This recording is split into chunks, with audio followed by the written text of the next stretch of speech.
ખબર છે કે બટેટાને છાલ સાથે ખાવાથી તમારી ઇમ્યુનિટી વધે છે? બટેટાની છાલમાં calcium, potassium, vitamin C, vitamin B complex અને આયર્ન, ફોસ્ફરસ, તાંબા, ઝિંક જેવી વસ્તુઓ હોય છે જે આપણે છાલ કાઢીને ફેંકી દેતા હોય છે. તો ફેંકવાની નથી, છાલ સહિત જ્યારે પણ બટેટાને યુઝ કરો ત્યારે છાલ સહિત એને યુઝ કરવાના છે. અને બીજી એક મેઇન વસ્તુ, મુખ્ય વસ્તુ એ છે કે બટેટાની છાલ સાથે ખાવાથી બ્લડ પ્રેશર છે એ તમારું ઓછું થાય છે, બ્લડ પ્રેશર કંટ્રોલ કરે છે અને કેન્સર જેવા રોગથી બચાવ કરે છે. તો જ્યારે પણ બટેટા યુઝ કરો તો બને ત્યાં સુધી છાલ સાથે જ યુઝ કરવા. અહીંયા મેં 2 બટેટા લઈ લીધા છે.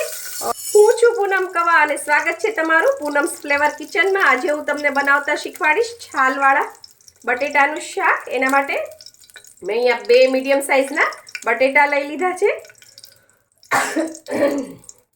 આપણે એની આ રીતે છાલ સહિત જ ટુકડા કરી લેવાના છે. આવા મીડિયમ સાઇઝના ટુકડા કરવાના. અને તમે જોયું કે મેં આની અંદર ઓલરેડી 1 મોટો ચમચો તેલ નાખી દીધું છે. તેલ આપણું ગરમ થઈ ગયું છે.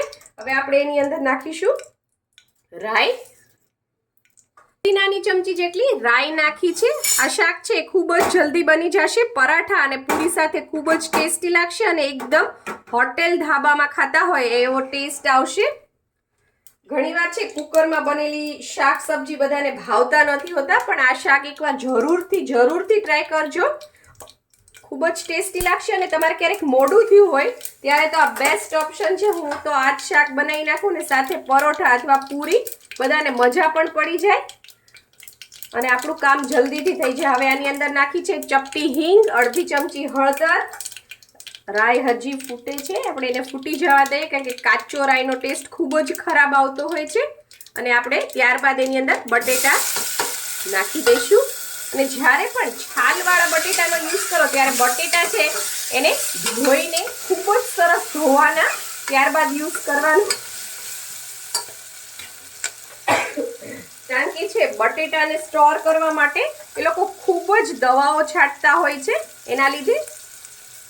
હવે આપણે એની અંદર ધાણા જીરું નાખવાનું છે 1.5 ચમચી જેટલું, જેથી ગ્રેવી છે એ સરસ થાય. ત્યારબાદ લાલ મરચું પાવડર, એ પણ 1 મોટી ચમચી ભરીને મેં નાખ્યું છે.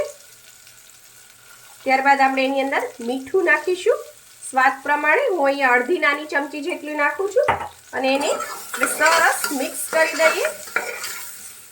તમને દેખાઈ રહ્યો હશે લુક, જુઓ તમે. સરસ આ રીતે મિક્સ કરી દઈશું આપણે. મસાલો કેટલો સરસ કોટ થઈ ગયો છે. અને જ્યારે મસાલા કરતા હો ત્યારે ગેસની ફ્લેમ છે એ હંમેશા સ્લો રાખવાની છે. હવે આપણે આની અંદર 1 ગ્લાસ જેટલું પાણી નાખી દેવાનું. તરત જ પાણી નાખી દેવાનું છે. ત્યારબાદ આપણે ઢાંકણું બંધ કરી દઈશું અને મીડિયમ ફ્લેમ ઉપર આપણે 2 થી 3 જ વિસલ લેવાની છે. વધારે વિસલ નથી લેવાની, નહીંતર બટેટા છે એકદમ ગળી જશે અને એ ગળેલા બટેટાનો સ્વાદ ખૂબ જ ખરાબ આવતો હોય છે. એટલે આપણે ફોડવું છે આખું રે અને કાચું પણ ના રહે એ રીતે ચડાવવાનો છે. એટલે 2 થી 3જી વિસલ આવે ત્યાં તરત જ તમારે ગેસની ફ્લેમ બંધ કરી દેવાની છે. મીડિયમ ફ્લેમ ઉપર 2 થી 3 વિસલ લીધા બાદ હવે આપણે એનું પ્રેશર રિલીઝ કરી દઈએ. ત્યારબાદ આપણે કુકર ખોલીએ. બહુ હાઈ ફ્લેમ નહીં રાખવાની, નહીંતર ફટાફટ સીટી થઈ જશે તો પછી બટેટા છે એ કાચા રહેશે. એટલે મીડિયમ રાખવાની. ઢાંકણું ખોલ્યું, જો તમે શાક જોઈ શકો છો કેટલું સરસ લુક એ સરસ આવે છે અને સરસ બફાઈ પણ ગયું છે. હવે હું થોડુંક ગેસની ફ્લેમ છે એ ઓન કરું છું, ન કરો તો પણ ચાલે. અને ત્યારબાદ આપણે એની અંદર નાખીશું ગરમ મસાલો છે અડધી નાની ચમચી જેટલો. ઓપ્શનલ છે, તમારે ન નાખવો હોય તો ચાલે. ગરમ મસાલો નાખ્યો એટલે સેજ ગેસ છે એ ઓન કર્યો છે. અને ત્યારબાદ શું કરવાનું, અત્યારે જો તમે જોઈ શકો છો રસો છે એ થોડો પાતળો લાગે છે, તો ચમચાનો જે આ પાછળનો ભાગ હોય એનાથી છે આ રીતે પ્રેસ કરી અને થોડા બટેટા છે 4-5 બટેટાના જે બટકા હોય ફોડવા હોય એને આ રીતે મેશ કરી દેવાના. અને ત્યારબાદ છે આ રીતે મિક્સ કરી દેવાનું. તમે જોશો 2 થી 3 સેકન્ડમાં જ છે એ રસો એકદમ ઘાટો થઈ જશે. જો કેવો સરસ થીક રસો થઈ ગયો છે. પૂરી સાથે ખાવાની બહુ જ મજા આવે આ શાક. અને હવે આપણે એની અંદર નાખી દઈશું કોથમીર અને ફ્લેમ બંધ કરી દેવાની છે. અને ત્યારબાદ આપણે એની અંદર નાખીશું 1 ચમચી લીંબુનો રસ. લીંબુ છે એ આનો સ્વાદ ખૂબ જ વધારી દે છે. જે ચટપટું શાક થાય, જે આજકાલ બધાને ખૂબ જ ભાવે છે, એવું શાક રેડી થશે. છાલવાળા બટેટાનું શાક આપણું રેડી છે. મેં એને એક સર્વિંગ બોલમાં સર્વ કરી દીધું છે. તમે જુઓ શાકનો લુક જુઓ. કોઈ કહેશે કે આ શાક કુકરમાં બનાવેલું છે. કુકરમાં શાક બનાવવાની 1-2 ટિપ્સ હું તમને આપી દઉં. જ્યારે પણ કુકરમાં શાક બનાવો ત્યારે તેલ અને મસાલાનું પ્રમાણ છે એ થોડું ચડિયાતું રાખવાનું. સરખું પ્રમાણ હશે તો શાક ખૂબ જ સરસ બનશે. અને બીજું, બહુ જ બધી વિસલ નહીં લેવાની, જેના લીધે છે ફોડવા ગળી જતા હોય છે અને શાકનો ટેસ્ટ બફાયેલો આવતો હોય છે, જે ભાવતો નથી હોતો. એટલે ઓછી વિસલ લેવાની. અને પાણીનું પ્રમાણ છે માપસર રાખવાનું. મેં કીધું એ રીતે પાણી નાખશો તો ખૂબ જ સરસ ગ્રેવી થશે. અને બીજી એક ટિપ્સ, ક્યારેક વધારે પડતો રસો થઈ ગયો હોય કુકરમાં તો શું કરવાનું, ઢાંકણું ખોલી અને કુકરમાં જે શાક હોય એને એની અંદર જ તે ગેસની ફ્લેમ થોડી હાઈ કરી અને ચડવા દેવાનું. તો છે રસો તરત જ બળી જશે. અને જો પાણી એકદમ સોસાઈ ગયું હોય તો થોડુંક પાણી નાખી દેવાનું અને એને થોડીક વાર ઉકળવા દેવાનું.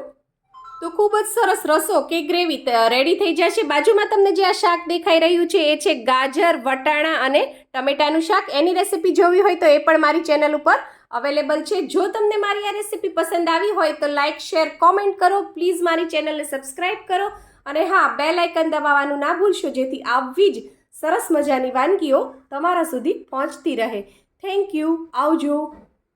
અને બીજી એક વાત, જો બટેટાના શાકની બીજી બધી વેરાયટી જોવી હોય, ક્વિક બટેટાનું શાક જોવું હોય, તમારે લગ્ન પ્રસંગમાં બનતું બટેટાનું શાક જોવું હોય, દહીંવાળા બટેટાનું શાક જોવું હોય, તો એ બધી રેસિપી પણ મારી ચેનલ ઉપર અવેલેબલ છે.